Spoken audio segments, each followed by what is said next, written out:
Facebook page, so I see Janice bear is with me watching. here. Oh, good. Excellent. I know we're here somewhere. I just have to bring it I up. see lots of people showing up. Hello, Yeah, there we hello. are. Hi, Great. everybody. All right. Well, it's great to have everybody Yeah. here. We are going to, let me see if I can get us going there. There we go. I see everyone there. All right. Fantastic. We've got that, and I think... How many computer feeds can we have going at once? Right? Many. I know. So many. And we're live now. So great. Well, it's Kate Richburg and Emily Miller live from beadshop.com headquarters, easy for you to say, here in Redwood City, California. We are streaming on 3 platforms: on our Facebook Live page, beadshop.com, on our YouTube channel, also coincidentally, beadshop.com, and you can also find us during the broadcast live on our website, beadshop.com. What? If you click, I know, crazy. If you click on the Facebook Live page where all of the videos are archived, it pops up right there at the top. But it's only there during the broadcast. Later, after the broadcast is finished, it gets archived under each individual heading of the Each broadcast project. there, each Yep. project. So we're all set. Well, great. Well, it is great to have everybody here. You know, today we are going to kind of continue our throwback series. Last week, oh, I'm wearing an extra necklace here. Let me take that I off like for a that. It second. looks workmanlike. I know, we're working. We had a great time last week with Janice's homecoming necklace, which was a lot of fun. It was definitely a project that gave me lots to think about. Yeah. I really had like many ideas kind of coming off of It that. really fueled the design fire, I think. Yeah, it was a good one. And you guys, I know, really enjoyed it too. So this week, Well, we're and gonna... those kits were the amazing. kits were just incredible. Yeah. So beautiful. I still have mine to finish. It's on my desk in my office. Maybe before the end of the year, but I'm not promising anything. So this project is a good kind of follow-up for that homecoming project. This is back when I started teaching at the Bead Shop and came on board in '92. This was kind of the first, I'm putting in quotes, fancy necklace I made, you know, something that wasn't just a single strand. And so it has a lot of influences and stuff, and so we're going to share with you some of those tips and techniques, a little bit of the history of kind of what I call, we used to call it advanced stringing, the advanced stringing necklace there. So I'll talk a little bit more about that. But we're going to focus on tribal necklaces today, or tribal beads, really. And that's kind of a catch-all term, right? I'm actually going to That hold this we on my just, knee. Look at that. look how nice it looks. Right? And I've got this one over here. We've got 3 different color palettes and 3 different designs. And the majority of the beads that we've put in these are African beads, but some of those beads have made their way to Africa through other countries, made in other countries, and then out. And some of them haven't touched the continent of Africa at all. You know, we have I some of guess the Czech glass and it is stuff here. that tribal inspired, but that also, it's a way in my opinion, to take your collectibles kind of out of the drawer and put them out on display. Put them together. And you and I have talked about this a lot because we are lovers of antique beads and we're lovers of vintage beads and beads that are no longer being made and that have a story that come with them. And whether that's a really historically accurate story that we can really track or one that we can only imagine. Right. It's still having that story that kind of goes with them, and being able to put something like that on your neck and walk around with it and have some feeling for it, it's kind of nice. It's a cool thing. Beads were some of the first things that we ever used to design with or adorn ourselves with. Well, they have a bead that they did discover in Africa that's a shell bead that was the oldest human-made item that wasn't a tool. Right, I saw that going around. And that was, I think it's the British Museum, of course. And it was 120,000 years ago old. Yeah. And it was a shell bead that had a hole pierced in it and it had been colored with red ochre, and it showed a wear pattern, you know, on certain really old beads as they're strung. You can see the top. The hole begins to wear away. a little bit. And so that kind of gives you a history and an idea of how long that bead's been around. And that have chips in them and things, and say, you know, yes, it has a chip, but it doesn't mean that it's broken. It just means it's been handled and loved and worn and traded. And it's so cool. you know, a lot of these beads were beads traded made in Europe, in all parts of Europe, Italy, Bavaria, Czech Republic, and France, and traded into Africa, and then brought out again. And it's one of the stories that we got when we went to the Trade Bead Museum. And if you ever are in California and you get a chance to go to Picard's Trade Bead Museum, it's a really lovely thing to do. We've gone twice with the retreat. Yeah, with our retreat. It's in Carmel, California, and it is well worth your visit. It tells the story kind of our humanity in a lot of ways, and it tells the story of trade. It tells the stories of how things developed, technology, how things moved between different countries on trade routes, and how secretive the Italian bead makers were, and then the Czechs stole someone away and started making the same beads. And well, and it's really also interesting, the proprietors, the Picards of the Bead Museum, they just have, you know, years and years and years of research and study, so it's really super interesting. I brought some, speaking of research and study, and we had I'm a great, and I'm gonna say I really missed, I can't remember who brought this up on the bead group, but what are your books for doing research and inspiration? And Kate and I have, these are Kate's copies, but I have the same set. It's and true. As we were early in days of learning about African trade beads and about beads in general, I read these books like I would have read a bedtime story. I mean, We've read these like cover a to novel. cover. And Karen always laughs at me when I get a new book in or a new jewelry book in or something. She goes, "You're going to read that?" And I'm all, cover to cover, baby. You Multiple gotta do times. it. Yep. So these are ones, when I first started working at the bead shop, when we had our brick and mortar, it was 1992, and the book that we carried, and this may be the one that I actually got there when I first started working there. It's called, and we don't carry any books here on beadshop.com with the exception of my books, but you can find these copies if you just go online and do a little search. This one's called The History of Beads. And the history of beads is kind of was the go-to. It was, and it was certainly the most.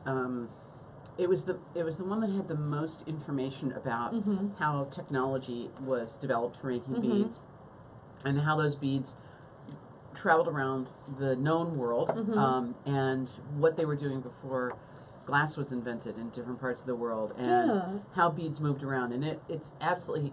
It's a fascinating read, and I wouldn't consider myself a historian, but a historical buff, perhaps. Yeah. And I find this kind of thing just super interesting and rich. Yeah. And they break it down into different regions and stuff, and it's by Lois Sher-Dubin. It's Lois Sher-Dubin, and it's been in print forever, and I assume it's still in print. If you know, not, this is also a book that you might come really up with great. at the library, Yeah. and through interlibrary loans. I know it should be available. You should be able to find it.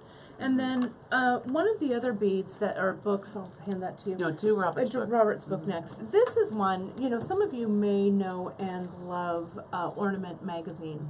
Ornament we used to carry. Well, and it was originally about beads. Right. But now it's beads and bead history. It's and evolved into textiles and a bunch of other things. But its focus is ornamenting your body and how you make those collectibles.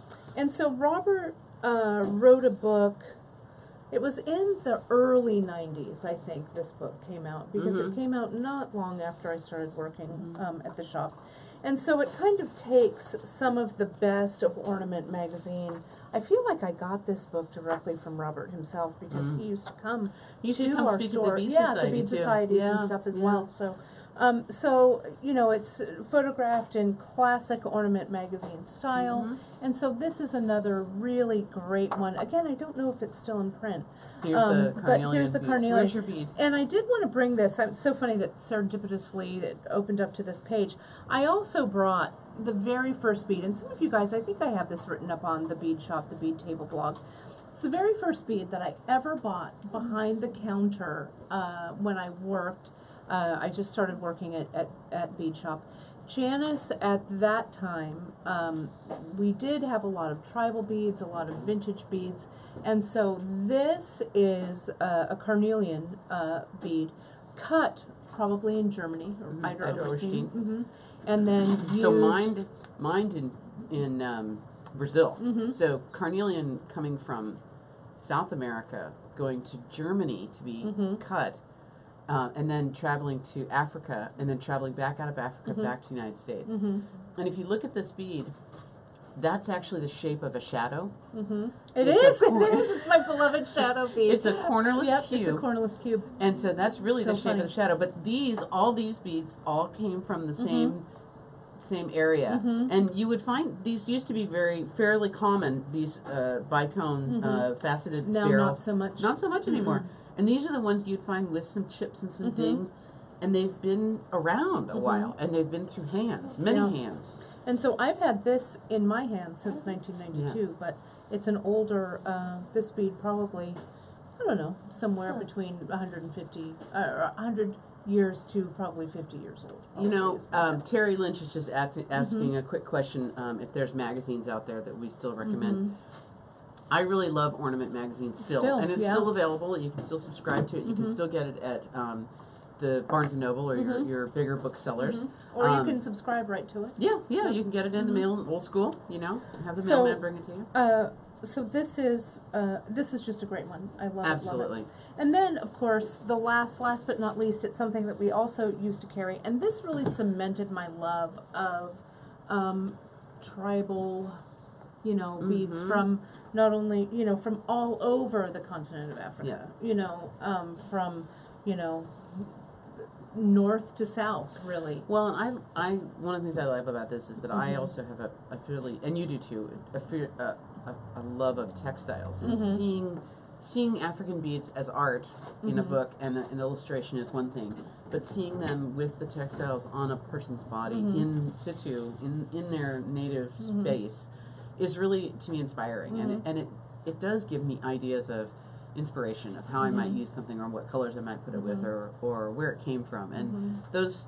that's all grist for my For your imagination. My imagination. And I also feel like, we always have to honor what has come before, and absolutely. I think that beads are, as you say, they're one of the oldest adornments we've had. So to kind of honor the tradition and kind of the vision of, different cultures, different parts of the world, I think is really, really meaningful. So this Africa Adorned, I don't know if it's still I think so. probably in print, but Yeah. you can, I'm sure, again find this through. There was your interlibrary somebody loan. came up on Too. the other day on the Facebook group, on the Bead Table group, Mhm. and said, "What are your books?" And I literally carried the phone down to my studio room and started typing up all the books. Mhm. But these three certainly Right, are our go-tos. are go-tos, Mhm. and I will get Drea my list by the end of the day, so Mhm. she can have it to For add to episode the notes. episode notes. Yeah. But they're really, they're fun. They're fun reads, and I think the more that you can study, it's fun to be studying and to be a lifelong student that way. So Well, I I hope, think it's fun.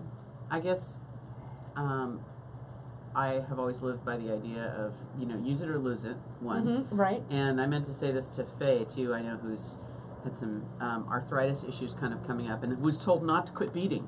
Right. Use it or lose it. Use your joints and muscles and hands and everything, or don't, and then you won't have them. Yeah. But I think your brain is the same thing. If you stop evolving in your brain, you stop learning and putting new things in there, that you begin to lose stuff. So it's always worthwhile, I think, to follow a path of something that interests you and follow it along and see where it takes you. Because I think always, my granddad was always a proponent of lifelong study, and he would always say, "Katie, what are we going to read about today?" Or well, whatever, I think my right? dad So, finished his degree in his 60s, Right. the last of the GI Bill, because he went to war. Yeah. His education was interrupted, and he finished it in his 60s I love finally that. I to get love his that part. degree done. Yeah. So Well, shall we turn around and let's look? We've got so many things on the table, and we want to show you guys the actual projects, and then we'll just jump in. We've got three color projects for you, color palettes for you. And we also have some of our tribal and trade beads that we carry here at beadshop.com, and a few things that I pulled out from my collection that I want to show you. Okay. And it was Ellen who sparked this Oh, discussion who sparked the on this discussion. I thing. And love Ellen, it. thank you so much. Yes, it was, I love it. You know, it was a great little Yeah. for sure. Great. So we'll take that and let's bring this all around, reposition. And you guys did hear, I know that some of you watched our live broadcast last week when Janice was here, and know that we are moving our business and studio space. We're going to a nice big fun new office space. Not moving far, actually, just right across the freeway. So not much of a move there. Or not far anyway. There we go, Brandon, showing me what we've got there. That looks pretty good, I think.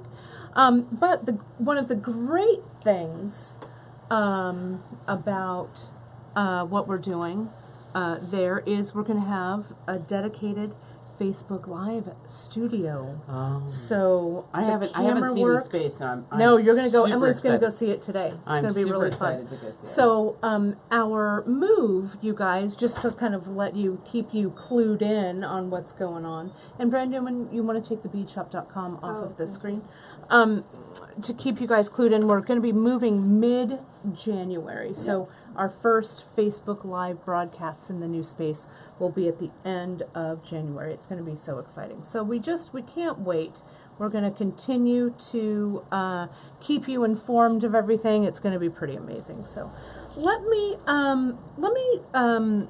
pull in some of our tribal and trade that we carry here. You know, I was so excited to see this morning that you were putting up, because I have such really love for all of these beads.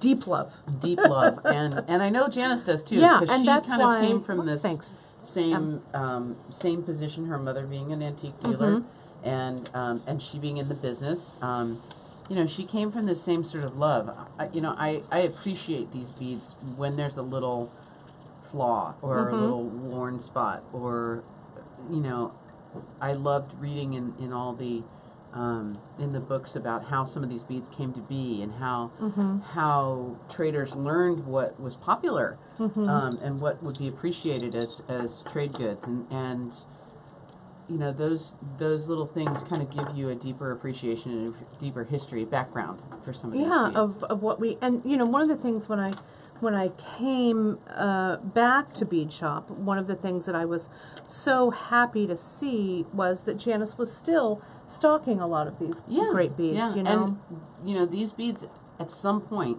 will go away. And some of them already have. I mean, I know my stockpile at home is as it is, but at some point, you know, vintage glass used to be easy to come by and thick on the ground, and and not now, any longer. not so much. Yeah. So trade beads will have their moment, and they do. You know, I love seeing it in movies, even if it's historically inaccurate. And I'll see a rock star wearing something braided into their hair or on a necklace. Right. We're looking at you, the Aerosmith guy. Steven Tyler. Steven Tyler. We're looking at you, Steven Tyler. And I have to tell you that my husband Ed, every day wears a bead on a cord. Yeah, he has a nice trade bead. He has a very nice trade bead collection, and I buy him things, and I, you know, put it on a leather, 2mm leather, and knot it to a clasp, and there it is. He's good to go. Yeah. Well, we have, so speaking about trade beads and stuff, these are pieces from my collection, and I'm going to do this as a Facebook Live someday. I have a whole collection of beads, and they're all labeled, and we kind of talk about them, and it's kind of inspired from the history of beads. But I did bring some of these trade beads. I've had these forever. Millefiori. The Millefiori, you know, made in Venice, Venetian glass, and then used for the African trade. These beads here are probably at least 100 years old here, and they're the authentic. You do see them remade and kind of recreated. Well, a lot of our as Indian. beads kind of come from that direction. Yep. Yeah. So you do see these as Indian glass and now sometimes glass beads out of China, but these are the originals. And then Emily was also mentioning what we call powder glass beads, and we do have some that are very similar. Our bingo that we have here, these guys, we have these currently, and we also have our Ashanti saucers also made in the same way. But these are some of the powder glass here. And I just love these. These are made, and you can look it up on the web, or you can look it up in any of these books, and you see how the molds are made out of sand. They're also known as sand cast beads. And they're made of powder glass and then heated in the molds. It's just so cool. I love them. This guy here, these guys here, these are what we'd call lost wax cast or cast beads. These are Ashanti. They're brass. These are some old ones that I've had in my collection forever. And Emily was talking about being able to see the wear and tear, and you can really see that on some of these, that have been broken and stuff like that. These brass rings, African brass rings, we used to carry these money at the shop, and worn on belts, fertility belts. Really, really beautiful. They're still being made. These, a lot are still being made.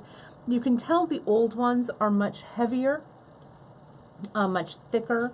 You sometimes see the brass rings now; they're a lot thinner, but there's still some of the old ones around. So I just think those are lovely, lovely. And of course, this is like what Janice used last week. What we call a Z bead. It's an agate that's been etched. This is an older one. I love the history of the Z beads where they're sort of mysterious, and they were said to fall from the heavens. And I also heard that they were where the lightning struck the ground. Oh, see, we all have a story. Let's make those stories. I love it. And then, of course, the recycled glass beads, which are here. Now, the ones that we carry here here at beadshop.com, we have in our Tribal and Trade section. You can go to our Tribal and Trade right on the web. I'm going to pull these out, and let's bring the ones that we carry here. First of all, these beautiful chevron strands, and I feel like these burgundy chevrons don't always get a lot of love. due, and I think that these are new. They're not brand new, but they're not super old. But this is just a simple chevron-like bead. This is my favorite bead, right? I just love this bead so much, and I think it adds kind of an instant look of vintage. To your piece. I gave Janice a crocheted necklace, a long crocheted necklace. Yes. That's nothing but these, but they're tiny. They're 8s, I think. They're so good. And they kind of look like snake eyes, and patterned together. So it's interesting when you put them with different things. They definitely have different, feels to them. I also, this may sound crazy to everybody, but to me, it really matters how they feel. Yeah. That I have to hold them in my hand, and these feel lovely. Yeah. They're so smooth and heavy, and glossy, and they don't feel thin and inexpensive. They feel really sort of valuable. Good. Yeah. Yep. I love them. And then let me pull in, we've got these guys that I just pulled right off the wall, and I wanted to show you. Because Emily was talking about the beads that have like a little love to them. Our Bodum beads and our Medicine Man beads. Both of these, and Janice, you can type in about how old these are, but again, these are at least over 50, probably between 50 and 100. Emily has this beautiful wrap that she's wearing, and she used those You brought me all these beads. I did. Kate gave me all these beads. Where were we From going? my stash. We were going to Bead and Button, or we were going somewhere. She whipped out a macrame board and all the And stuff I'm for me all, in the "Girl, airport, and she's like, you gotta make this bracelet. You got to make a wrap bracelet. Yep. So, so you can see how beautiful that bead just looks perfect right in there. It's a great bracelet. Yeah, thank you. So these beautiful guys, and then the Medicine Man. You can see. So when you get these beads, when you order them from us, oh gosh, they are not oh. pristine or beautiful. I mean, they're beautiful, but they're not perfect, right? They've got the pits and wear and tear of true worn Janice's worn Loboto beads. beads are 100 100 years old. Yep. Yep. So really, really beautiful.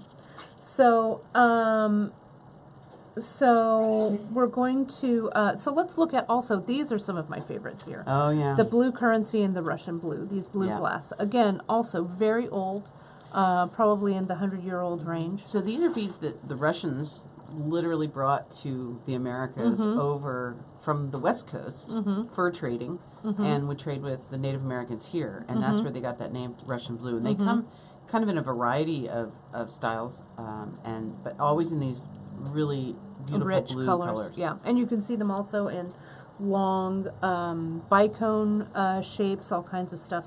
These guys are called dents. We call these the small dents. These are sometimes aluminum or a different mix, or again used with recycled metals.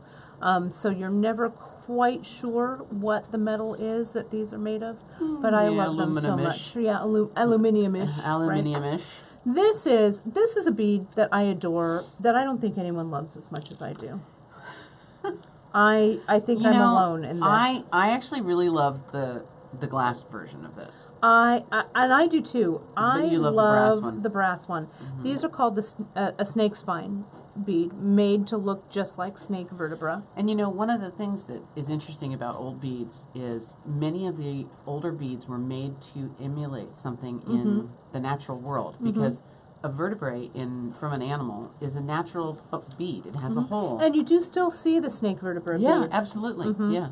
But these have evolved into a little bit more of a modern look. It's something that, you know, it certainly could be a trade bead in the sense of emulating a natural material, but it also has a modernity to it that's fairly timeless. Yeah, I just love them, and I think they string together beautifully. And I think it's a bead that that gets overlooked. So let's pull out from this shot real quick here, Bran, so everybody can see kind of the names of what we've got here. Kate, this was inspired. Well, I tried to, maybe the spacing isn't as good, but we've got the Medicine Man, the Russian blue, the blue currency, we've got these small dents, the Bodum beads, we've got Bingo here, and Bingo, you guys, this is in our Says Who bracelet, our wrap that you guys love so much.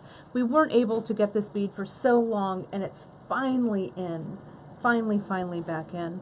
And then here's the snake spine. And so then I've got another little paper over here. So let's take a look at these. And we've got these guys.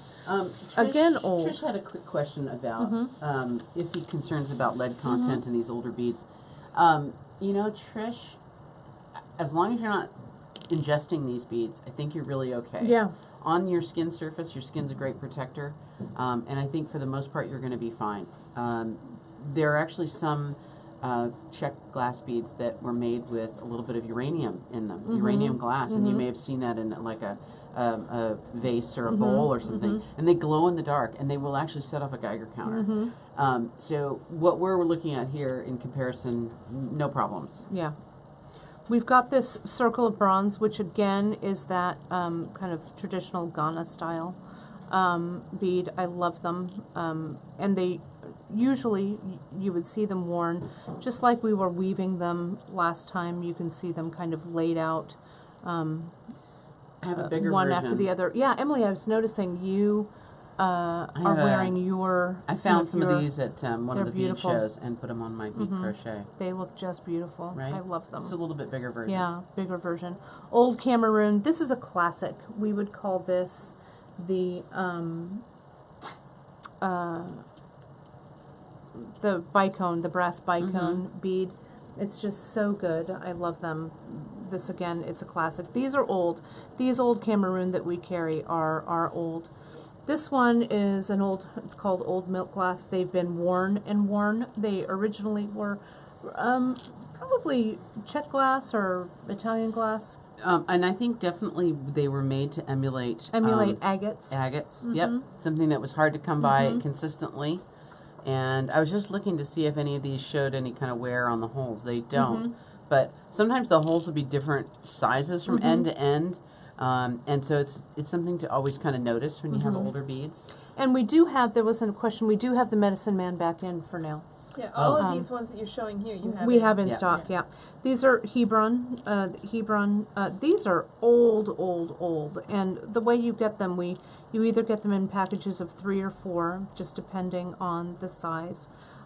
These are exquisite old, true Hebron beads. Oh, I love Really those. beautiful. Now these, I put these in because this is a new bead. It's actually a new bead that we're carrying. Janice named it Keep Away.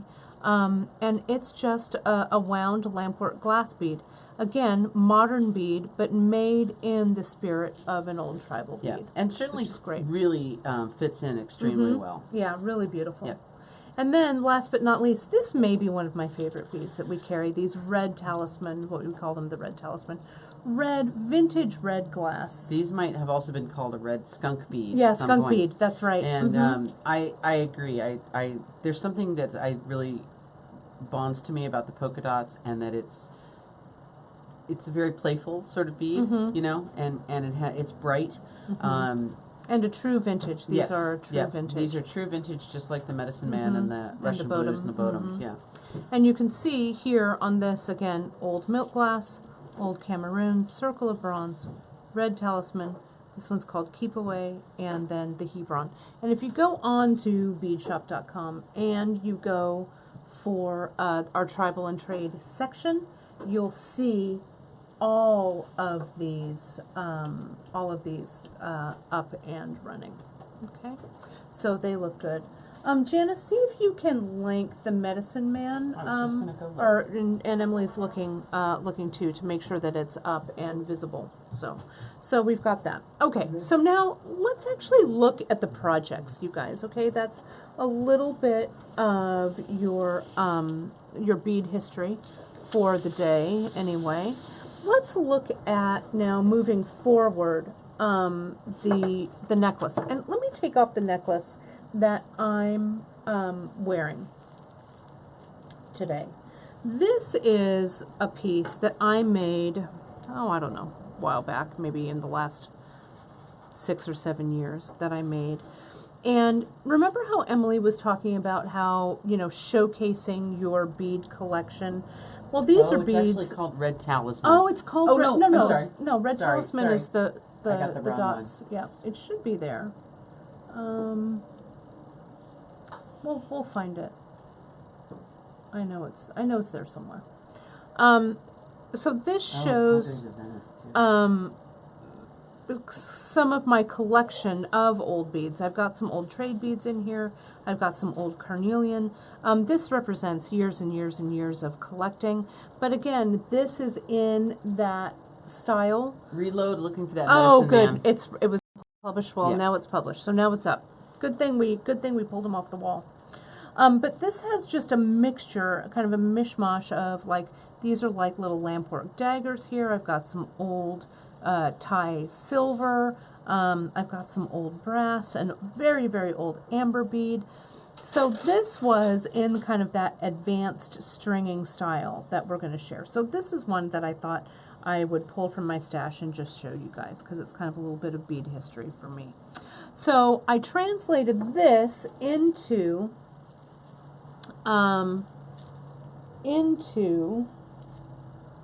these.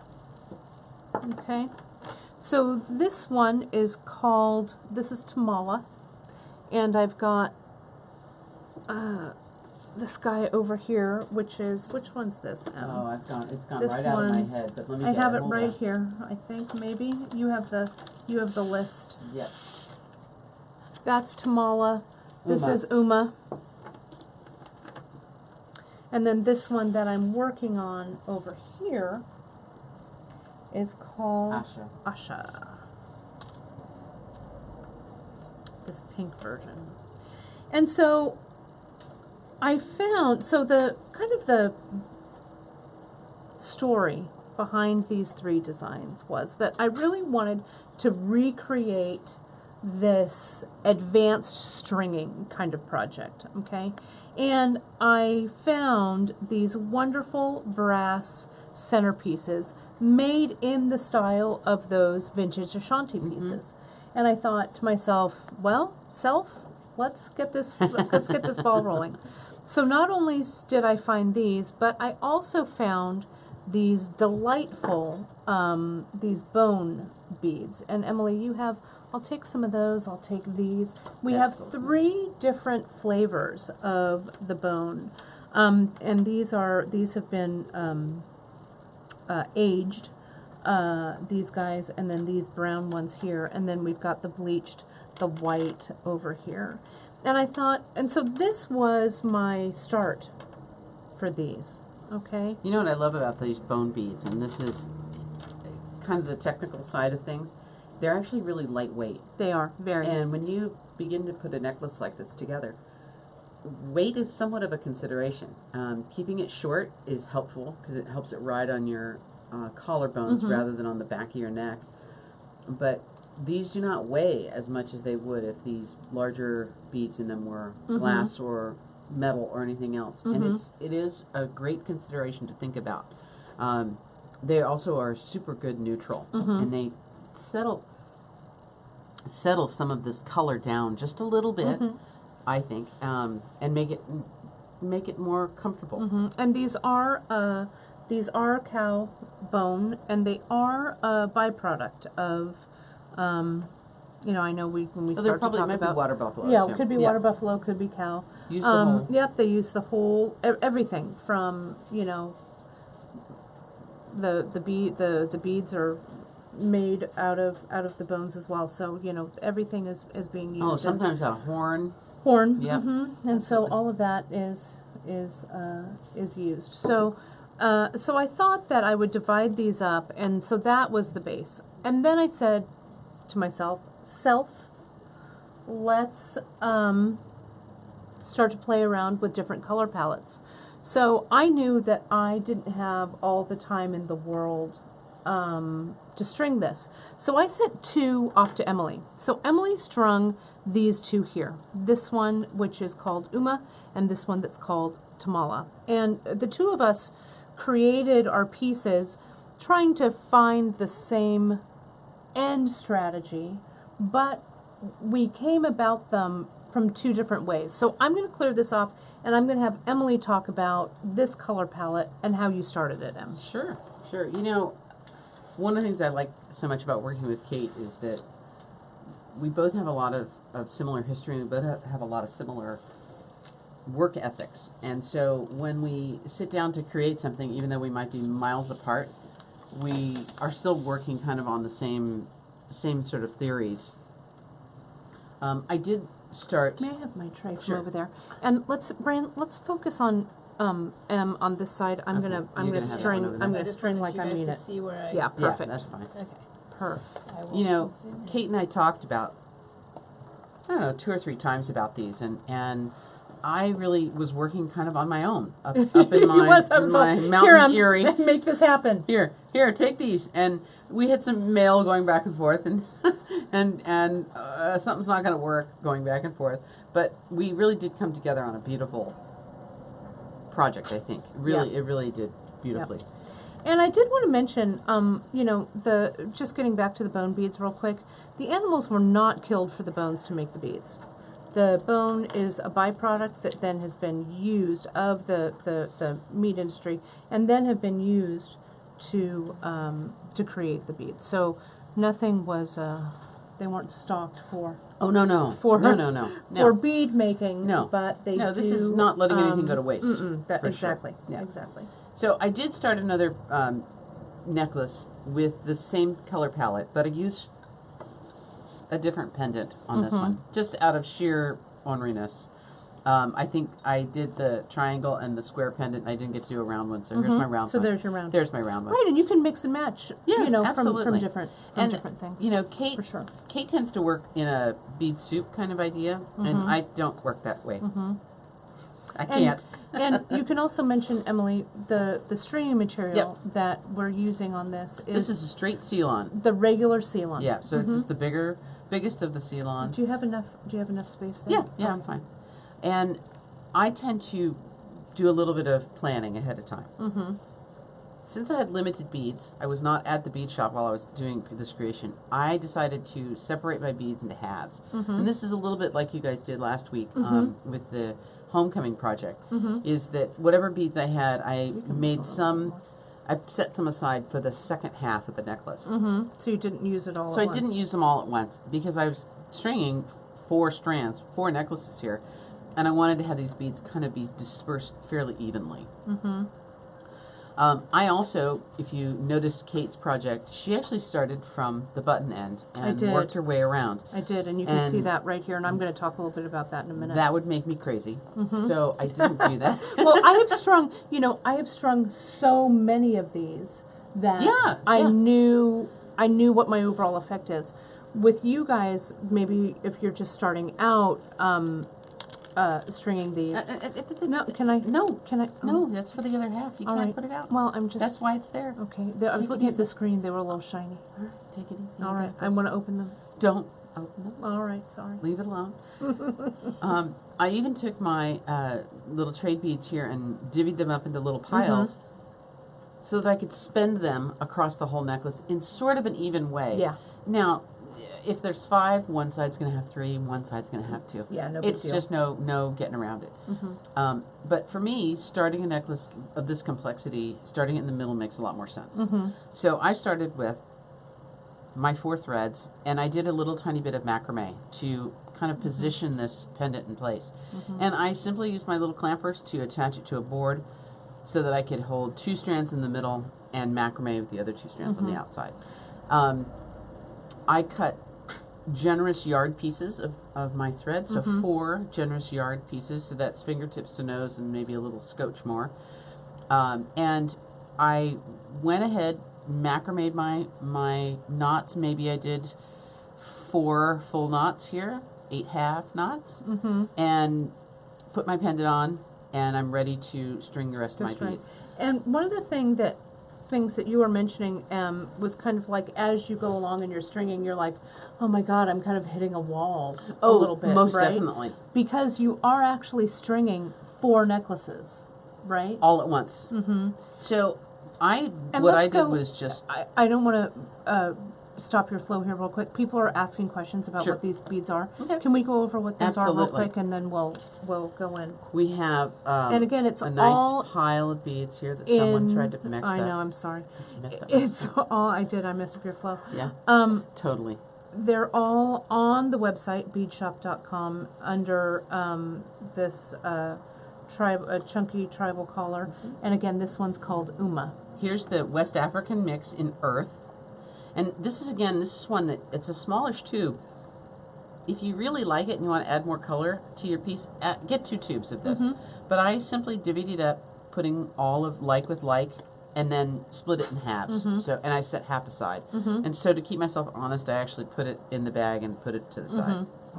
Hence the bag. Hence the bag. These are the stepping stones in bright brass. I think a little bit of metal picks up a little bit of sparkle. Yeah. And I really like that. And I like the brass. You know, the more you wear your brass beads, the better they're going to keep looking. The better the patina looks. This is the size 6 opaque Picasso chartreuse. Okay. Such a good one. It's such a good bead. It's very much like a green turquoise or a gasbite bead. Really a great bead. And because it has that Picasso finish, I think it works in really well with all these other vintagey beads. They're so The good. sand cast in brown. Yeah, that brown rock. So this forge. brown black has really got a lot of red to it, which I think kind of crosses over those 3 beads. All kind of are related. Makes the bridge. Yeah, creates the absolutely. Renewal is this particular pendant in the diamond shape. Currents and sun glow, and you know it's really easy to actually see even in one bag. These 2 beads are different, slightly different colors. Different colors, This different is a little sizes. bit green, a little bit more warm yellow, and different sizes, which is fine. This works in here just perfectly. This is the bone bead in the dark brown.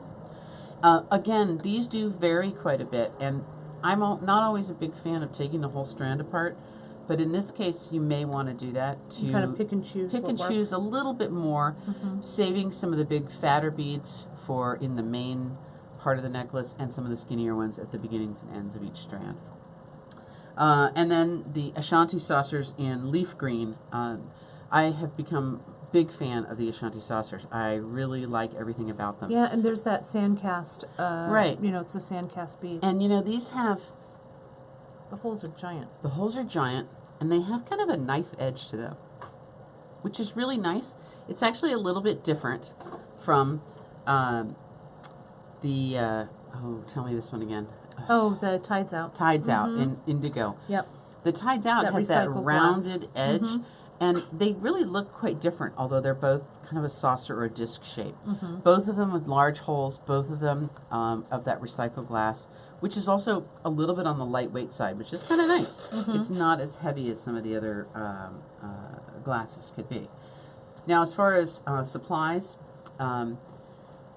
regular garden variety, big size Ceylon, kind of the old school original. And someone else asked about doing this on waxed linen. Oh, most definitely. You could totally do this on wax and linen. I started my wax linen, doing this advanced stringing project on wax linen. That was the first thing I used, Right. Way back in the day. I think wax linen works really, really well, and it adds kind of a little bit of a stiffer feel to the necklace, but I think it looks great. Let's also pull in the palette for the other one, Okay. and just so we can go over it just real Sure. quick. And then we'll get more into the stringing, but we wanted to show you this color palette as well. So the Tides Out, again, this one you have the list for me, Yeah, right? I got that right Great. there. The Tides Out in Kelp is this browny golden. Look how great that looks with the antique gold Ceylon. Move down. Sorry. Isn't that great, those two colors Yeah, together? so So perfect. beautiful.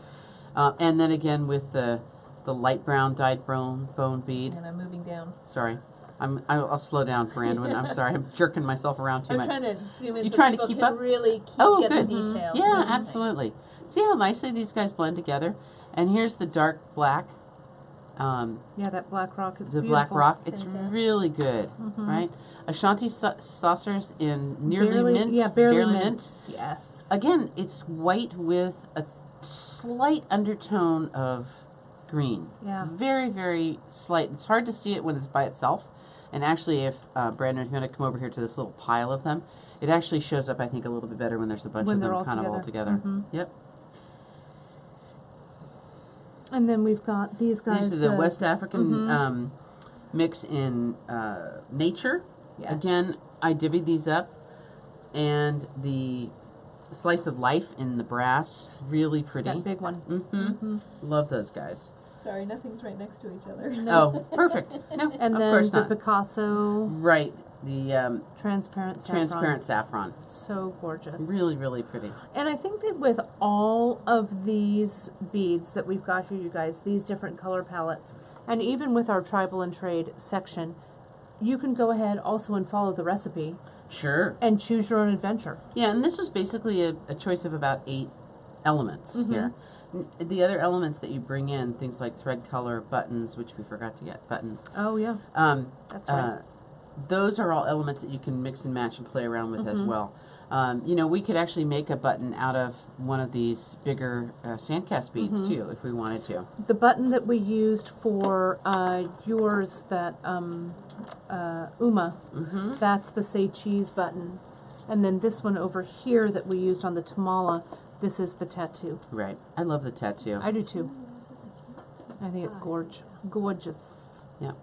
Gorgeous. Real pretty. I love them. Real pretty. And so then you just started stringing them. So I did. I did a little bit of macrame we in can the move beginning those guys. of my piece on either side of the pendant, and I did one side this morning just to show what that would, so that I could start stringing. And I'm actually going to flip it around and do a little bit on the other side just to show you how I would How do you this. get it started. And you know, in general, I think I would probably string one side and then string the other side. But if you wanted to work on both sides meeting and going out from the middle, you certainly could do that.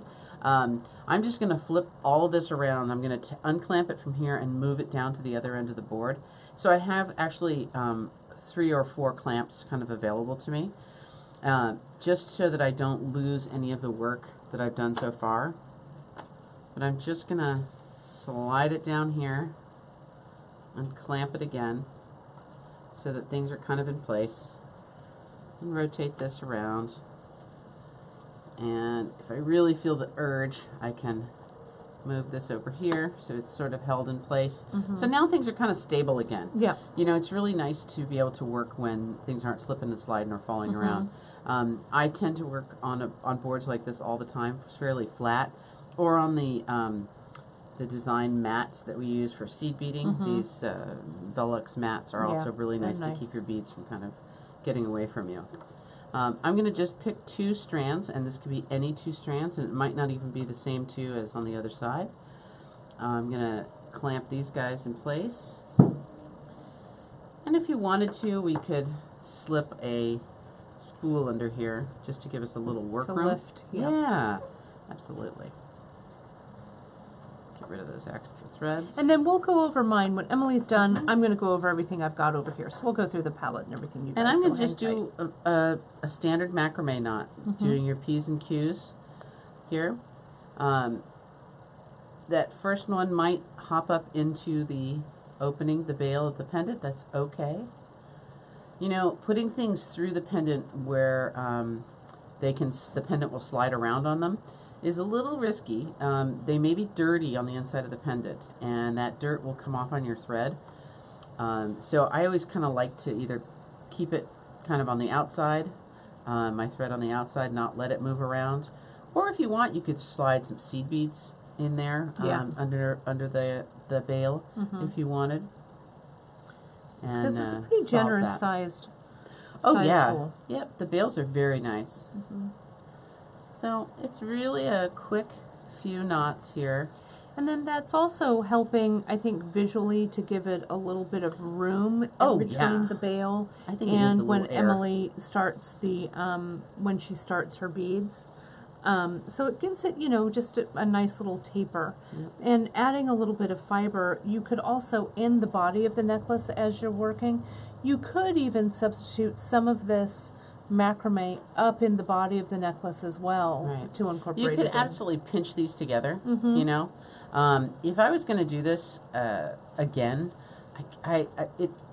every time I work on a project, while I'm working on it, I invariably have things I want to do to it later. The next one I'm going to do. I think it would be really fun to make like the little berries that Janice had in her piece last week, but out of these bigger chunks of beads. So to pull them close together and macrame a little bit, and then pull them close together and macrame a little bit. It would look great. It would look really awesome to have those little units, and it would just be, you know, you could put a one of these brass guys on top of it, the circle of bronze that could slip over that little macrame area, kind of give you a little transition. That'd be a fun thing to do.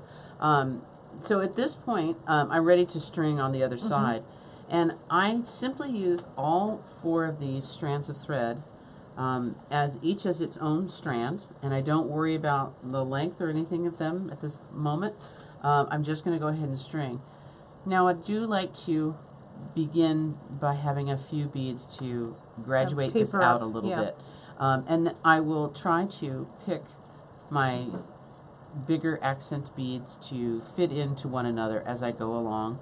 And I tend to I don't know if Kate saw me doing this earlier, but if I have my pieces sort of hooked down to my board, I'll actually loosen them and I'll hold them up vertically. Yeah, I do that same thing. A little bit more like I would wear it, just to sort of see how things are kind of fitting together. And I'm not too worried if I have the same, like I have 2 of these gray ones kind of close together. Yeah, that's all right. That's okay. But I want to just sort of visually see how that looks as I'm working along on it. And it's nice to have everything kind of hooked down to the board so I don't have to worry. If I were to walk away, I would actually clamp all of my strands together so that my beads couldn't get away. I have a dog who jumps on up to tables, and she might grab a hold of that and flip it onto the floor, and it would be disappointing to have to crawl around and find all those pieces Pick again. them up. You know? Exactly. And so you'd have the same thoughts with your cats. Mm-hmm. So my stringing theory or my stringing plan is very simple. I string a few inches, maybe an inch and a half or 2 inches or 3 on one strand, and I go to the next one and string, and I go to the following one and string, and the one after that. And really I'm just comparing them to one another and seeing that they are kind of equal but different. Mm-hmm. They don't have too much similarities. I'm trying to spend my beads that I have very few of, like my African mixes. I'm trying to spend them kind of wisely. I like to use my metal beads in both up against a big bead and then also in between beads where they show and sparkle a little bit. Mm-hmm. So it's really your choice at that point. But trying to kind of stay balanced and fairly evened out as much as possible. So with this necklace, then, Emily, essentially, for starting in the center, you cut 4 strands that are about a yard, a generous yard, right? Then you just slide on your centerpiece to the center, and you could macrame to one side and then the other. This is a separate piece of thread? No, The all macrame? the same. All the same. Which thread? You used 2 on the outside 2 and on the macramed inside. over the 2 on the inside. And then you're ready. Then you're Yeah. ready just to string. Now, lengthwise, this one, and someone did mention, I think Lynn was mentioning, since these are, you know, they're not super heavy, but they're not like really super light necklaces either. So having them be really long might be kind of literally a drag. Anything big, in my opinion, wants to sit on your collarbones. So we've talked about Helen Dietz a few different times. Making it be very, very long and very, very heavy is uncomfortable. Yeah. So if it's going to be heavy and weighty, I think keeping it a little shorter so it rests on just on your neck, rather than on the back, hanging on the back of your neck is a little more comfortable. And so this one, this is about a 22-inch necklace, about. So it just depends. The way that so shall I show what I've got going on over here on Sure, mine? please do. So the way that I started these, and again, since I have made so many of these pieces, I started out with on the end because I knew it was going to be about a 20 to 22 inches, right? And so I just went in and I macramed, I cut my threads, my 4 threads, 1, 2, 3, 4. Again, a generous yard, a little bit more than 36 inches, maybe 40 inches. Then I went through with 2 strands and macramed the other 2 strands around, and then I was ready to go. I had 1, 2, 3, 4 strands ready. Okay. And then what I did was I tapered from the back using these small 8/0 beads like this, right? And these guys here. And then again, like Emily did in the center of hers, I tapered and then started to just go with my big beads. Now you can see here with in my tray, I'm going to turn it around so you can see, I string from a pile of beads this way. And I try and make sure visually, like I know, I'm using some of these Ashanti saucers. I can always put the saucers aside for the next one, but I just kind of go visually, all right? And I just kind of go, okay, I need to make sure that I'm only using about half, okay? So we just have, you know, some big, some small. And again, like Emily said, you kind of hold your things up and see how they sit all next to each other. Now what I also did was I brought my pieces together. So can you see I've strung here, string, string, string. Bring them together under this matubo and tied a knot there, and I'll show you that on this side. Put a couple of large hold beads over the top of that and then continued on my stringing. And I did that twice, actually 3 times. Once here, and then once way down there, okay? To kind of bring the strands in together so they'd hold together a little tighter with the strands. Then I tapered down taper, taper, taper, and I measured this side. So when I knew that this side from the end of the button to here was about 10, almost 11 inches, I knew it was time to add the centerpiece. So I tapered down, strung my threads, and you can see I can pull this back because there's some room, you can see.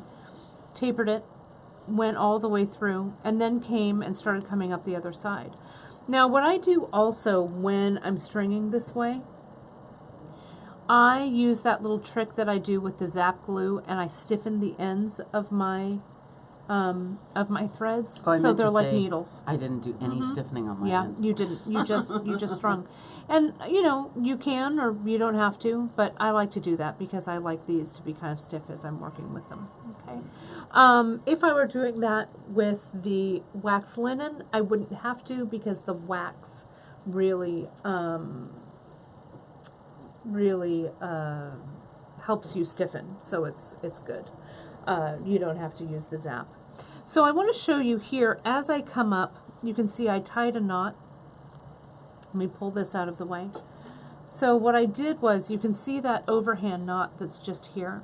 Bringing these strands together, the knot is tied, and then I use this matubo that comes in and it just sits on that knot, and then I used this brown rock guy, and then I just kept going. So now I'm going to bring two of my strands together. I think I have it over here. And I just string along. Okay, and I'll go over my materials in a second. It's going about it a little bit in a backwards way, but just bear with me here just a moment. We get that going over there. And so here are my two strands that I'm going to tie together. Okay, so I want to make sure that I've got a taper, and so I'm tapering. I'm going to do one more of these 8/aughts on here. And you can see as I pull them down, I want to make sure that they're about the same length. They don't have to be exactly the same length, but I want them to be, you know, to be close to the right size. Then, just like a pearl knot, I bring these two threads together, wrap it around my hand, through the loop like that. Then if you need help with your awl or your tweezers, you can walk that knot right down, tighten it up, and then I'm going to get a bead that has a large hole. Maybe I'll stack two of these tides out here to cover that, and then I'll just taper up and keep going. Okay, so the beads that I'm using, this one is Asha, the color palette that I have here. And you can see I used the white bone beads for this, and I don't know why pink was kind of having a moment with me, but I guess it was. So it's not really pink, it's more kind of a rosy purple.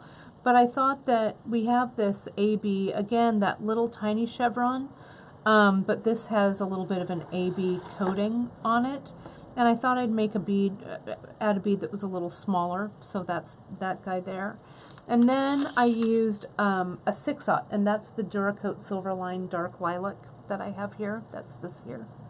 And then I went one larger. I used the Matubo, and the Matubo that I used was the matte red nebula. It's a 2/aught Matubo. I love those Matubos. I do too. You know, I did a new wrap bracelet that we published on the site. It's called Lancelot.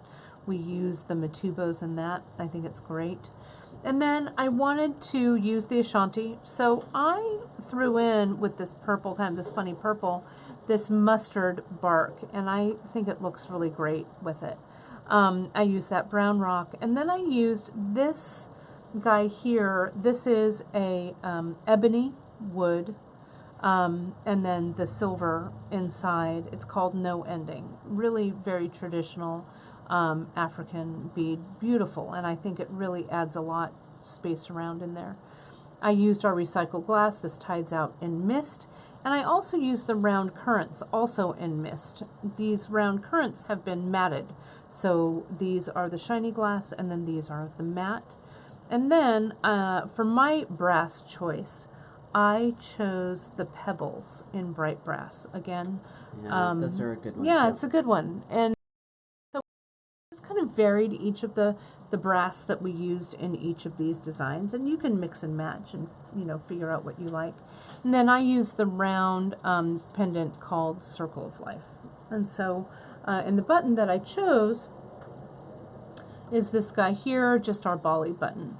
But again, you guys, we've published the recipe as well, so you can mix and match. You don't have to You can do recreate you. these, you know, bead by bead. You just decide what you like. You can do you. And so let's see where we are with measuring. So, and literally, this is how I do it, how I string it, right? This side I know is that that length. This is about 10.5 inches. So I'm almost there. Okay, so I've got to fill this in on this side. And so you can see the loop that we made. I'm going to get this one that Emily did for the closure. You can see the buttons on this side like I did here, but I want to show you this loop, and I'm going to try and get it all strung so I can show you how we do this. But everything comes together, tapers down just like we did in the middle here for this one. Taper, taper, taper. Then we macrame a long loop, like we've done many times before, like we did last week with Janice's beads. What Emily did that I really like is she came back through, she put on this Ashanti saucer, came back through, macrameed over the top. But notice here how she tied hers off. They all come with a few little beads. She's knotted it off here and left some of the strands, which I think is great. It's a great way of closing it off. You know, I really like those Ashanti saucers, and I wanted to have a little bit of a transition at that loop. To me, it feels sometimes like it's a little skimpy right there. And I did on the green version, I actually used 2. Right? Which I love. So, I mean, that. I think that came out really nicely, and I realized that as I was getting along here, I had a couple spares. I didn't even really save them for any particular reason. But I really like the idea of having something that gave me a little bit of a transition. So I macrameed a long piece, wrapped it back down, brought it back through, macrameed again underneath, and called it a day. And tied it off that Yep. way. Yep. Used a little bit of glue to I glue did. it in. Yep. I did. Yeah, it looks really nice. Yeah. And you can see with mine. And on the button side. Oh, yeah, go ahead and show that. And then I did actually the same thing. I macrameed up to the button, and I fed through the button all 2 of my cords and back down, and then I used those same cord to macrame over themselves. So it's a little bit bigger here, but it's a way to use up all those same threads. And I like how you put the buttons on the top. It looks nice. Little beads on the top. Mhm, Yeah, little beads on why top of not? the button, You yeah. know, Looks good. may as well throw a little caution to the wind there and make it look real pretty. Yeah, make it look real nice. So. I think also with this, as you're stringing along, you can see I did, I spaced my beads out quite a bit using these 8/0. Veronica, that's a good question. I have a lot of I'm space gonna try there. it on right now. Yeah, no, I think it should be okay. Yeah. But this has a lot of space, or those beads act more like the spacers. So you can make it a little more dense or a little more open, just depending on how many of the small beads you're going to use. Now, I found the saucer beads are actually pretty comfortable to wear. They're not too, You know, they too kind of sharpy. they kind of fold over. They sort of lay down, which is nice. You know, they actually sort of flip to the side a little bit. It's not really this edge going into me. It's this way.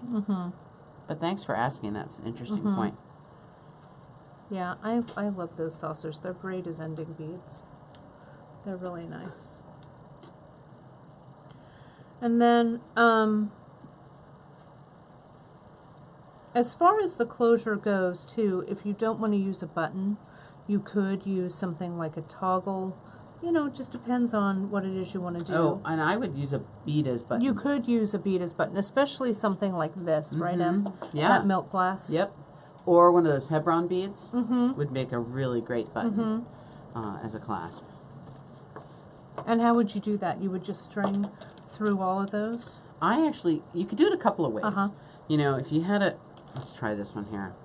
We could actually macrame up and feed the macrame right through there and bring it close so it would act kind of like a button. We could also put all of our strands through here. Overhand knot all the strands and make a little tassel out of the top, and then that's the button. That'd look really Yeah, pretty. it could go a couple of ways. And I would definitely throw some stoppers on top, some brass spacers. Little beads. And these guys, I've seen you do this before, where you have threads coming in and out, you know, going in one side, out the other, and Yeah. you brought it right up close, and then macrame at that point. I do that a lot Yeah. with those. I like those old milk glass. You know, we couldn't find them for a while. We had them. Janice found some in an old stash. We had them, and then we didn't. Then they were gone. And so Janice just resourced those not that long ago.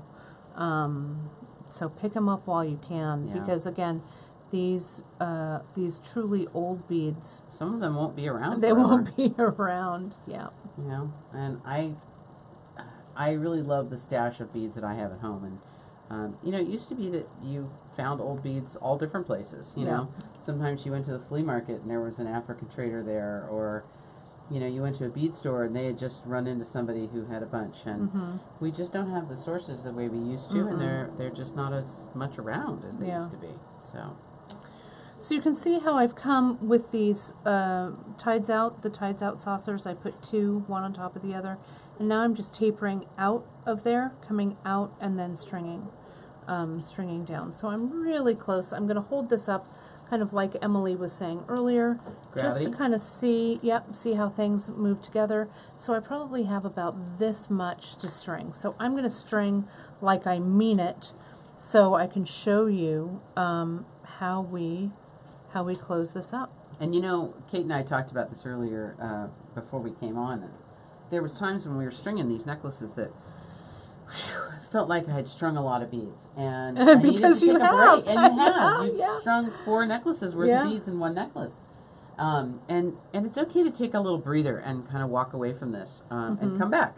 You know, when you're feeling fresh again, or you know, you've had a really nice walk and you're feeling energized, and you want to kind of keep moving on it.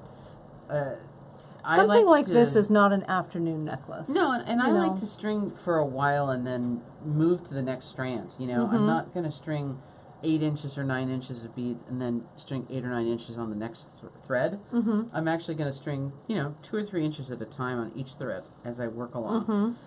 Plus, I always have some kind of good mindless entertainment queued up on Amazon. A podcast or a movie or a... Now I've been watching something on Amazon. I can't remember the name of it. That's a little weird, and been sort of fun to listen to over my shoulder. Yeah, it's fun to. Those are my favorite times when you can just kind of zone out. String it. And string it's it up. good to remember to take a break to stretch your hands and back a little bit, just occasionally to keep yourself fresh. So I noticed that I'm getting close to halfway on mine, and I'm also beginning to run out of half of my beads. I'm down to kind of my last couple of that you've divided. That I've divided. Yeah. So it's actually kind of nice to know, just by those few that are left, kind of where things are. Where you are. And it's really good. You know, again, I'm a big messy pile beater. I like, you know, my hands just go along and I go, that's the right one. Who's up next? Who's up next? Who's going on stage? Right. Yep. Now, let's get this one here. So you can see, just like Emily was saying, I was stringing. I've done those 3. Now I need to make this one catch up. And if your little threads start to fray a little bit, you can use your clippers. And since I have that zap glue on the end, it gives me a nice clean end to work with again. So it's very easy if they're harder to get through. And the reason why I really did use that zap glue, these 8/0s, the holes are small. So I didn't need it because I had 6s. you had 6s, you had big beads. Yep. I got lucky. Big beads. What am I going to put on next? Sometimes I come to a point where I'm like, what am I gonna put on? But you just have to, you guys are watching, so I gotta push through that, what might be a roadblock. Just find a bead, put it on, move on. It's one of the things I think about stringing in kind of a random pattern. I think that sometimes people have trouble. It's like, oh gosh, what am I going to put on next? Or, you know, what's the bead that should really go? What I think about is kind of varying the size, shape, color, and texture of what I'm adding, and trying to make a varied, not only the varied color palette, but a varied palette in shape as well. You need my I'm going to borrow your... my tape measure. Yeah, because I'm perilously close here to... Yeah, you are. To To the end. to a closure. That's great. Let me measure this too I'm and actually see thinking how. I'm gonna maybe just taper now. Okay, you're ready to taper, I and think then so. you can do the loops on that side. Yep. That's great, Em. Let me measure here. Yeah, and I'm perilously close as well. I've got about this, just so close, so close. I can And see the this finish is- line from this is here. another point where, you know, it's nice to have a few of these bone beads that are a little on the smaller side. Yeah, because then you can use them like this one. See how that one's kind Yeah. of small? Yeah. You can start to use them for your tapers. Yeah. And you know, it sometimes it feels like you got beads that don't match in a strand or that aren't perfectly exactly the same to one another. It's really okay. You will find the times where you really need to have that little bit of variation on a theme to make your life work, to make things come together nicely. So, Come on, go on there. These little 8/0s. somebody giving you fits? A little bit. Little But fits. I got it. So now I start to, and like Emily's doing the same thing as she's tapering, I start to kind of visually, like I'll pull them all together, and I'll see, okay, these are all kind of coming together, but you can also see here, whoops, I've got a little bit of thread. So I want to make sure that everything is kind of snug on these strands, so I can really start to see how much I'm going to have to string. And also, if I'm going to pass, I think I'm going to use this currants, maybe currants and one of the Ashanti saucers to bring everything together. That's going to add some length, okay? So this is going to add about almost 3/4 of an inch. So you need to take that into consideration. So let me go 10. So I think I've just got to make this kind of little straggler catch up, and I will also be ready as well. Yeah. So are you ready to close that off You then? know what? I'm gonna do just about another ½ inch on Okay, each one of these all right. because I'm feeling like this might be a little shy because it's a little bulky. Sure. And I want to make sure I have enough. Well, I'm going to make this one catch up, and then All right. I can start to put that So now I ended up with 2 strands with the bone beads on them, and then the other strands don't have the bone beads. So I'm really happy because that does give me kind of a simple taper.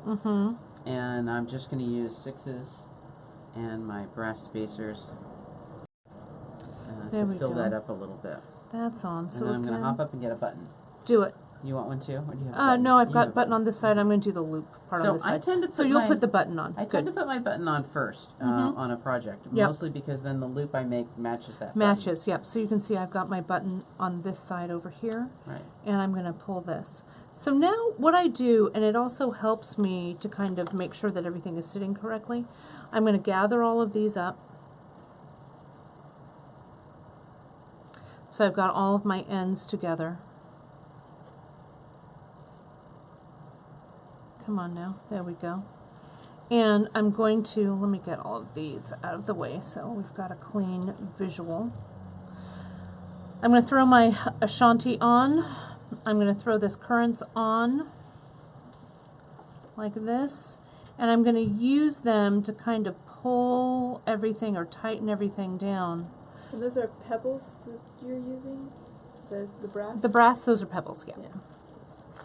So see how I can kind of use those to kind of push and make sure that everything is sitting holding it up to make sure that I don't have a straggler that's way too long and is going to flop around. Okay, so this looks about right. So now I am ready to start my macrame. So what I'll do is I'll bring this kind of this away, and I'm going to get these guys. We kind of want to be able somehow to tighten everything up so that my macrame sits nicely. So one of the things you could do is I could just make a simple little loop. We do this a lot.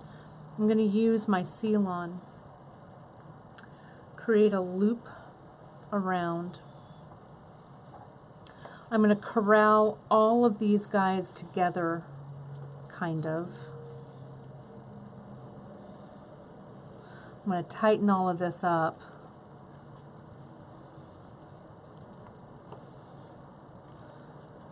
And I'm going to get my clamp. Can I steal that clamp right there? What? May I? You may. I'm going to clamp that there. And then I'm going to tighten all of these. And on this side, just so I need a little bit of, you know, I need everything to be kind of tight so that my macrame knots look good. So I'm going to pull out the macrame that I'm going to use here. I'm going to use that one. I'm going to use that one. And now these strands that I'm macrameing around, I'm also going to clamp to the board down here. Okay? And so now I'm going to start. I'm going to make sure, I still have a little bit of play that I could play around with, but now I'm going to start my macrame. I'll start this and then Emily can show how she's going to do hers. Now we've got the, our macrame tutorials over on beadshop.com. How to do this simple macrame square knot, going in right and left, making our P and our Q, and I'm going to go ahead and macrame probably about this much, and then I'm going to check my button. Okay, so you want to show them what you've got over there, Em? So I'm just going to move these guys over here. I've got my finished side. Let me show you what measurement looks like. So I'm going to measure from about the center point of that pendant out to my finished amount of beads. And this is the button side that you're doing, right? This is the button side, right? So I'm at about 9.5 inches, okay? Because I'm going to gain another bit of length here with my buttons and my your loop macrame, and my loop on the other side. So I've separated this out, so I have 4 strands again, 2 in the center. May have to come down here and hold those guys, and 2 to macrame with. I'm going to do the same kind of macrame knot that Kate's doing.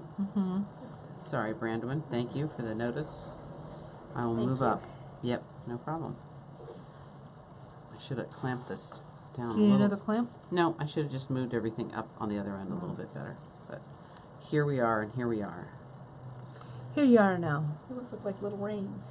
Yeah. Yeah, you know, I was having the same feeling like I was arranging my... So I am getting perilously, I just want to show. See how I didn't choose the longest one here? You know what I'm going to do? You going to add a thread? Nope. I'm just going to switch threads. Oh. I'm going to say, hey, long thread. Hey, short thread, go over there. Yeah, I'm good. So one of my macrame threads is now my core thread. And it will never, ever, no one will ever know. be noticed. And see that? There we go. So it's really common that first knot get a little loosey-goosey on you. And it's okay. I'm going to come in here and tighten it up. I've got my second one coming along. I'm going to bring it down. So it, you know, this happens to everybody. This is not when you're at home and you're working on it, you're like, oh my God, I can't keep everything tight. It's guess what? Right. It's okay. Kate and Emily have the same problem. We do. And I notice, and this is, you know, this is my favorite Janice expression, that it needs a little air. You might be able to see that there's a little air right there. Yeah. And when your necklace is straight, that's not how you're going to wear it. It's going to be done in a curve. So that little bit of air is going to disappear when we get this into a curve. And it'll make your necklace supple. Yeah. And so we kind of need air. Well, we need air. We just need air to breathe, but we need air also to make this work the way we want it to. So I also like to have a little bit of macrame under the button because it gives the button, the loop, a Little place to platform, ride. Yeah, hmm little platform to sit. So if this was the loop side, once I got a little bit of macrame done, I could slide a saucer on here if I wanted. Okay, and I'd be ready to roll. Right, and what I did here was, I didn't macrame it all at the bottom. I just pulled all this, but I'm going to come back through and macrame underneath a little bit. Are you? So I'm doing mine Are you now? maybe a little. We'll see. Just maybe. Just maybe. I'm going to pull all my threads out here. It's all long now. Feed them up through the hole in the button. And this is also the beauty of having those size 6 beads. If you want at this point and you don't have very much variation in your threads, you could actually clip them even because it'll make getting the size 6 bead on size 6 bead on really easy. I know, I just forget, Brandon, that I'm actually not showing someone right next to me. Well, you're trying to what I'm work. doing. Yeah, I'm trying to work too. And the, you could also, I'm surprised that someone hasn't brought it up yet. I have a little thing of beeswax here. You could lightly wax these threads if you felt like it. Yeah, a little sticky sometimes is nice. Sometimes helps. You know, the other problem with wax on light colors is that it tends to be kind of a dirt attractant. So just keep that in mind. But that took me, I don't know, I would have had to go get my beeswax in that amount of time, and it would have taken me about the same amount. Yeah. Feed this through. And this was totally optional. I didn't actually have to put these beads on top of this thread, but it's on top kind of the hole. It just adds a little something. If you wanted to, you know, if you were really making something with your collection of beads and you had a special beads to feature it. Showcase it. If you had just one and you'd like, wow, how am I ever going to make this one bead Right, stand out. really stand out and look awesome and cool? This would be actually kind of a nice place to do that. It would be nice for that bead to have a showcase moment. Okay. So little clamps and boards are super helpful because I can move this down and I can clamp again. What did we do before these guys, right? Right, I don't know. These clamps are just so useful. helpful. I can clamp this button too in place. Oh, it may not let me. It's too wrong shape. All right, we're gonna go without. So macrameing now underneath the button. I'm gonna go right over the old macrame. Does it matter which threads I'm using? No. No. Does it matter any of those things? No. Nope. So I do like to feed my threads back up into my work. So I will macrame over my original one, which going to give me a fatter macrame. I'm going to macrame with both my threads. And when I get down to the beads, I will put a loop of thread in there to act as a needle and help me pull my macrame threads up inside the knots. Nice. Okay. This is going to be the hardest thing to see because my hands are going to be in there and it's going to be all very snug. But just hang with me here, folks.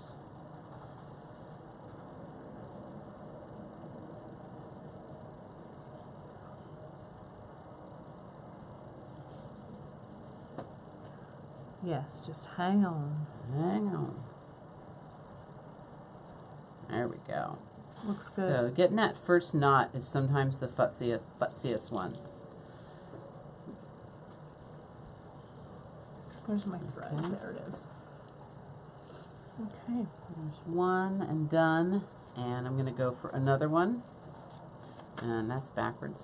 Pardon my reach, I'm just getting Please. those thread snips. Yep.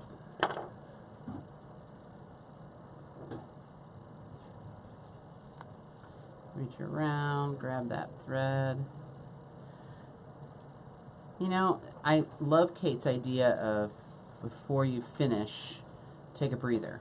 And that might be a good idea here too, just to make sure that everything you're doing is the way you want it to be. To take that little moment and say, okay, I'm gonna go walk around the house outside. I'm gonna go get a drink of water. I'm going to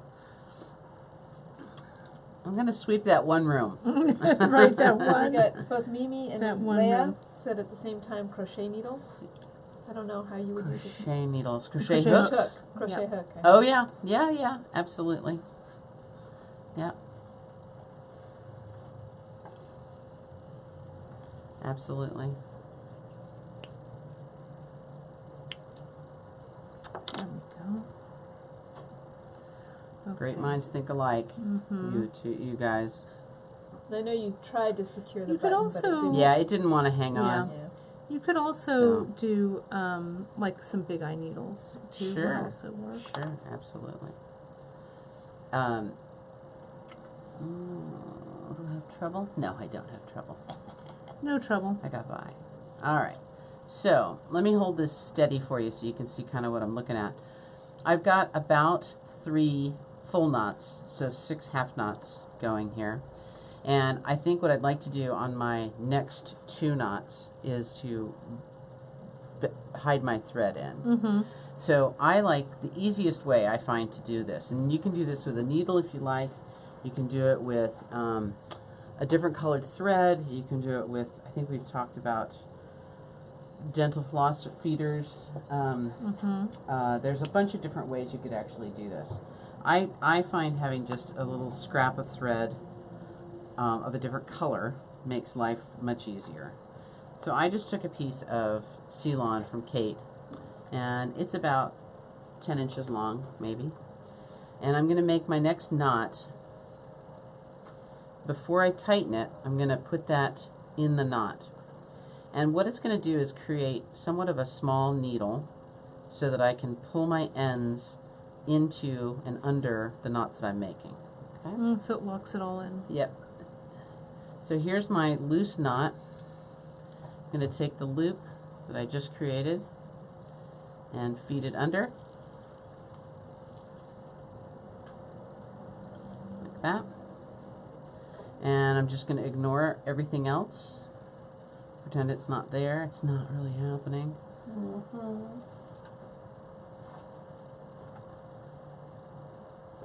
And I gotta have one more in here.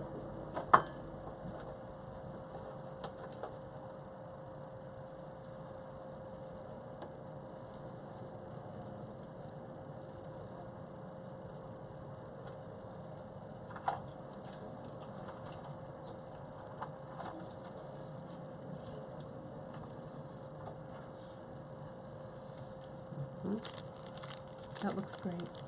Scooch it right up in there. Alright, so here's my loop, and here are my 2 ends. So I just can feed through the loop. And pull that loop down. And I'll pull it right up, and it'll pull those ends up into my work. And that's, I think, one of the easiest ways to deal with the end of macrame, is to just bury the ends of your tail in your work by using your own thread to allow you to do that. Do you need a little plier or something to pull No, with I them? think I just You're need gonna just walk it through? I'm going to walk it through. There it goes. There it goes. Nice. Yeah. And that way when I pull my rest of my threads through, they're kind of hidden under that knot and buried in there. Nicely and tidy. We could also do a wrapped Yeah, a silk wrap. silk wrap here. Would look if we really wanted. nice. Yeah. So what I've got here, So let me glue show and you. trim, and And you're done. I'm done. So what I've got here is I did my macrame and I checked it against my button. You also may notice, you guys, that I have a little extra Ashanti saucer here. Oh, I love those there. It looks so Yeah, it looks good. What I had done was I'd put a single one on, and as I was macrameing, I had one loose thread here. It was a little funky. So all I did was I pulled these beads off, added another Ashanti saucer, and then pulled them back on. And that took up my extra slack that was there. So it was no big deal, okay? And then I just double checked my loop to make sure that my loop and my button were going to be large enough. And then so I need to pull these back through, and this is kind of going to be a tight situation here. So you could use a big eye needle. I have the collapsible eye needle here. I'm just going to walk it back through and see how it emerges here on the other side. And that is going to take all of my threads right through. And just kind of like Emily had here, can you see how they're all here? I'm going to want to, looks like somebody is around there. So I'm going to just use my awl to help me figure out which ones need to go through. So there's one.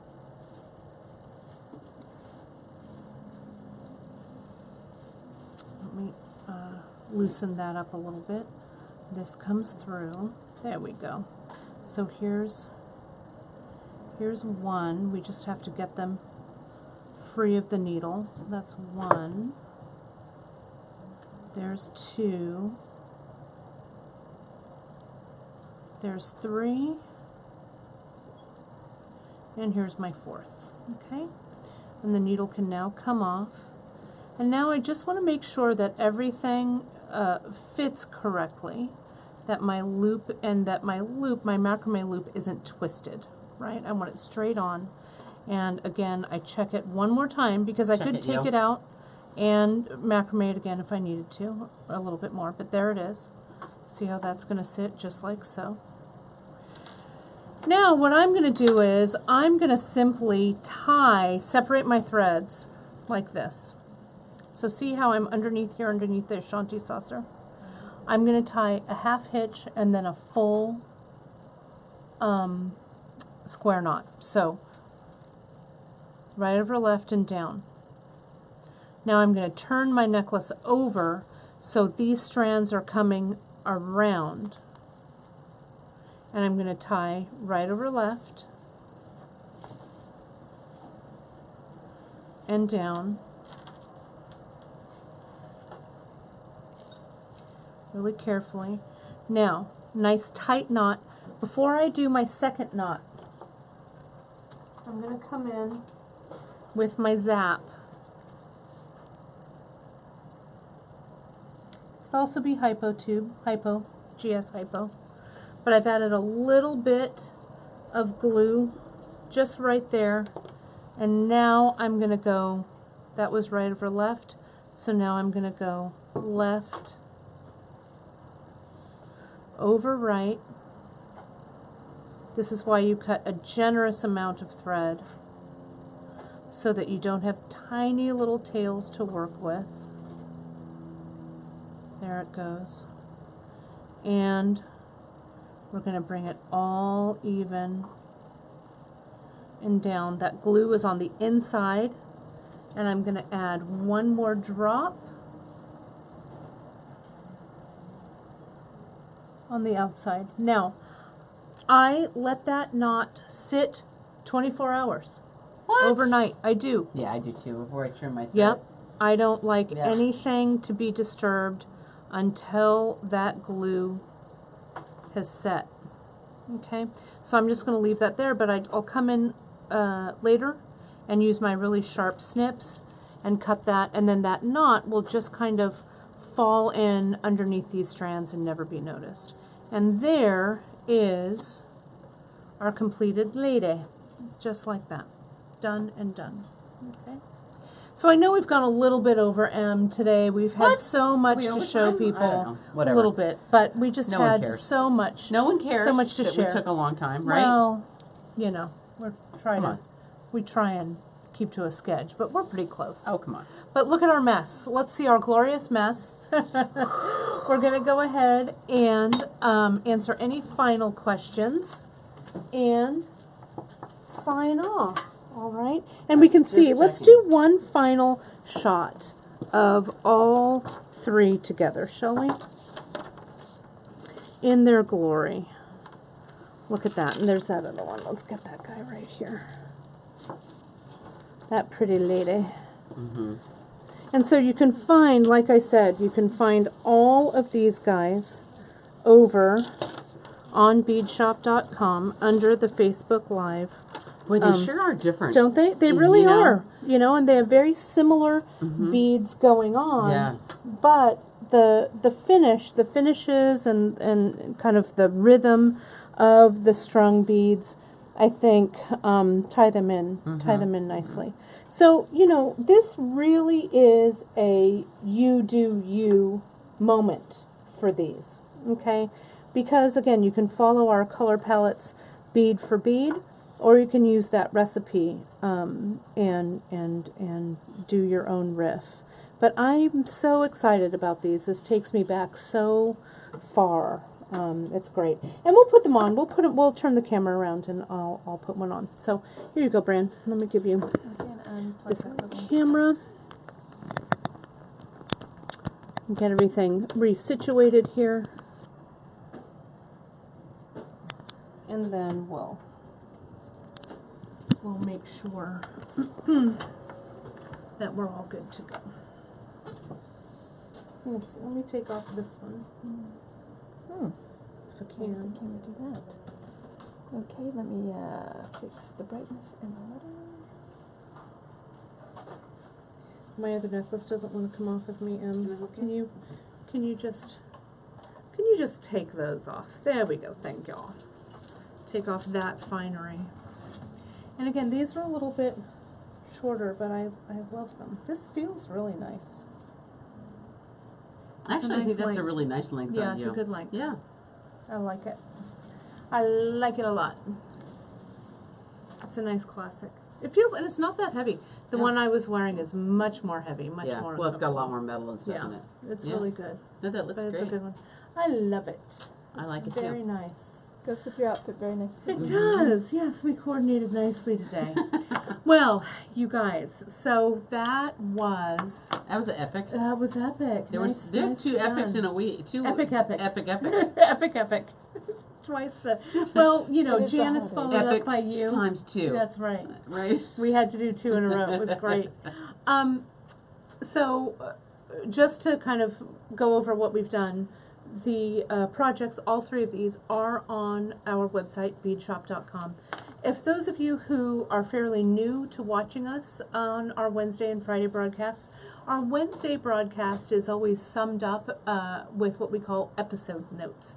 And the episode notes post somewhere between Friday and Monday. Drea works on those. Probably going to be Monday on this one. On this one, because it's a big one.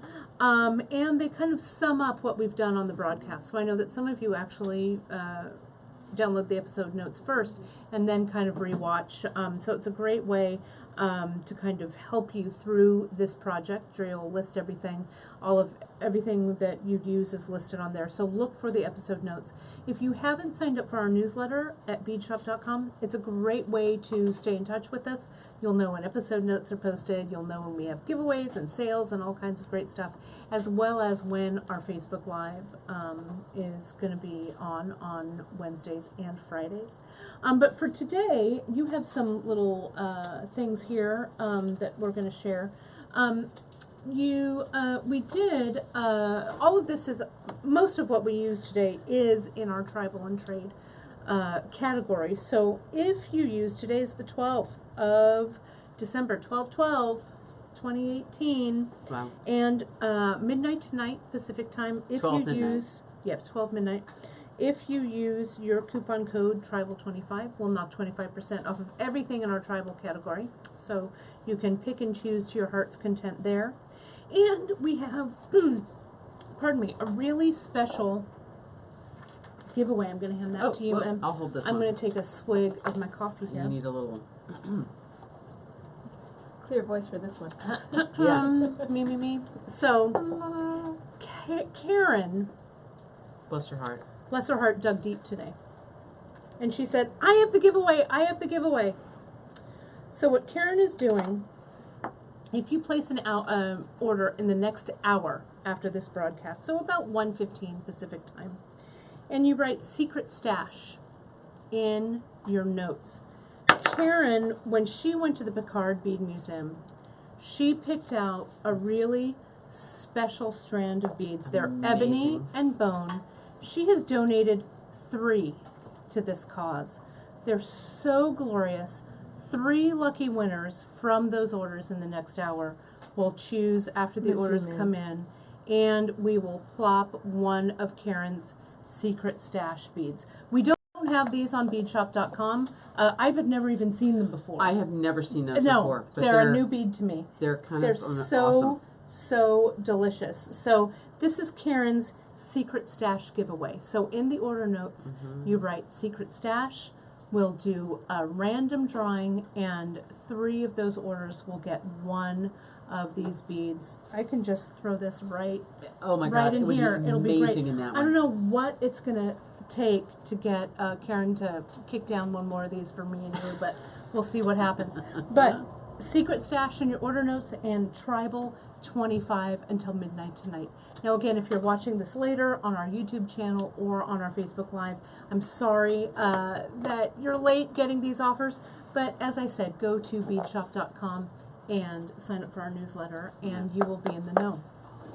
Yeah, get away from those, Emily. I gotta hide them from her. On Friday, you guys, the most epic of epic, another epic project. Those of you who are in our group, our Facebook group called the Bead Table, if you're not, go over there, just write on Facebook, answer 3 little questions, and we'll be glad to let you in. I posted this really great round braid that I'm doing, so that's on Free Tip Friday. She's getting to be a master at this. I am. All I've been doing is round braiding this past week. Yep. So it's a great bracelet for the guys in your life, or to add to your stack like I have here. So that's going to be Friday at 10:30 a.m. Pacific time. We'll do round braid, and there's just enough time for you to get in and order under the wire and get those in for Christmas. You can start ordering for it now if you go to our blog, the Bead Table. I have an ingredients listing here. Andrea and Karen are going to try and get it up today as a project as well, so you'll see it on the website. So, thank you so much. It was a delight to be here. I miss you guys all. Yes, country living is doing me well. I really enjoy it. Yeah. But I miss you guys too. Well, it's always great to have you back. Kate and I had a great dinner with another friend of ours last night, and caught up on all the news that was fit The to doings. print. That's right. It was really the news fun. and the good news and the That's bad. right. And It was really fun. We had a great time. We had a really good time. Yeah. And yeah, But it's I always miss great you to guys. see you.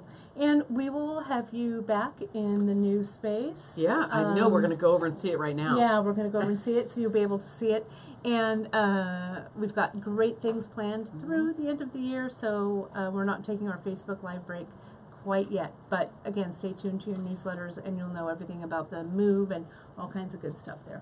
So I guess that's it. I think so. Thank All you. right. Thanks for watching and hanging out with us. All right. I really enjoy it. it was We really love having fun. you guys together. Thanks for coming. Yeah, absolutely. And I'll see you guys on Friday for round braid and great epic. It's the word of the day. Really great camera work today from Brandon. Yep. She really captured this really You well. can use Epic as one So, of your... I know, we should just do that. Epic 24/7. All right, you guys, thanks so much, and I'll see you on Friday for Free Tip Friday. Thanks, y'all. Bye-bye. Bye.